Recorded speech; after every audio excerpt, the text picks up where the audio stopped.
You may not sit with artisans or might not sit with those who are aristocrats, but if you have the innate belief within that you can become something, in spite of where you started, you can truly make an impact in life.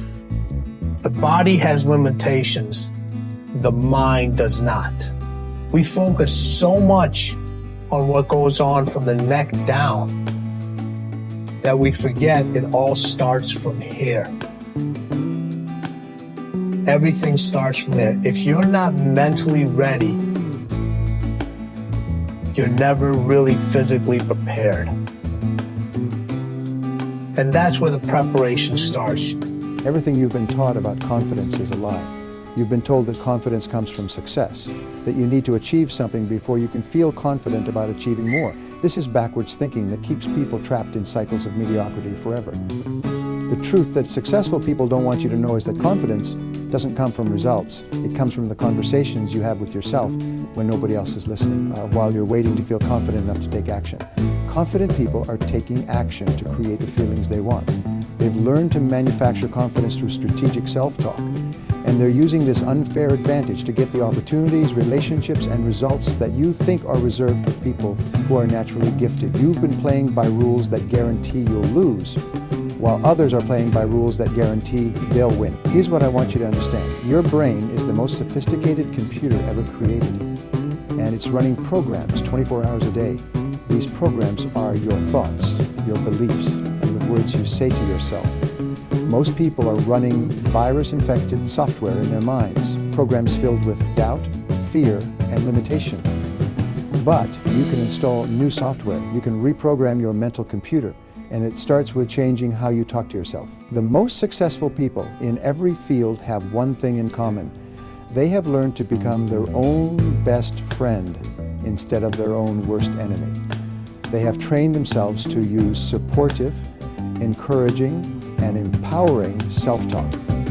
This isn't positive thinking for the sake of feeling good. This is strategic mental programming for peak performance. Act rather than prosperity and abundance. Now, these habits of financial success are learnable, as all habits are by practice and repetition. In other words, you can program yourself to think like self-made millionaire. And remember, it has to start on the inside before it ever comes true on the outside. There will be plenty of opportunities to get discouraged, to lose your passion, think that it's not meant to be.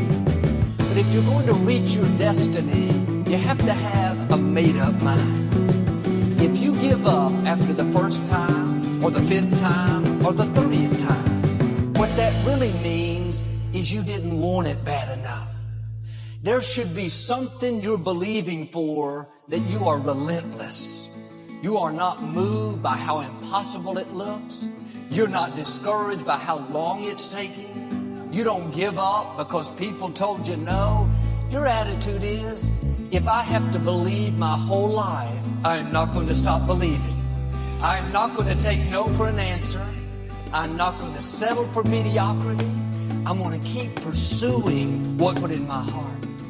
I was at Robert Smith's house for 7 hours. The biggest thing Robert Smith taught me was to scale up. Everything you saying, Steve, scale it.